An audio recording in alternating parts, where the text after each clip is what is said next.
If you've just joined us, you're watching the 43rd World Stare-Out Championship Finals. David Joyce is with me, as usual, in the commentary box.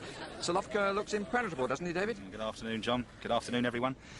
Yes, he looks like a man in form. And I have to say, John, when I saw that this was the opening fixture of this year's championships, I thought, great. And because you can see them there, they're both concentrating to a fantastic standard. Wonderful staring. And we talk about the ability of the top-level players to stare, and by golly, both these men are working hard out there. Pressure on these players is enormous.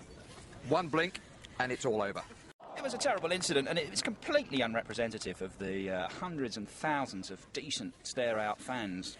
Here. Oh, look at that! Uzdian tried something there, David. Yes, John, but I think Solovka saw it coming all the way. He had no problem dealing with it. It's meat and drink to someone who can stare as well as Solovka.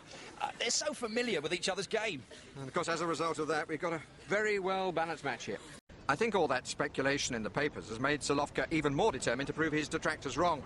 He's worked very hard to train for this championship. You've been watching him in training, David, and we can now show you at home some of the footage of that training.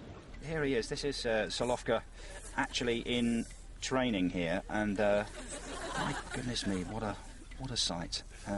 You know, he is a master, and there we see a master at work.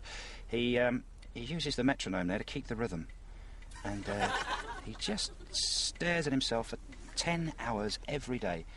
And I suppose if you were getting £10,000 for exhibition matches, as he does, you train that hard as well. Both players biding their time here, both waiting to exploit the first chink in their opponent's defence. Uzdian hasn't budged 1 inch.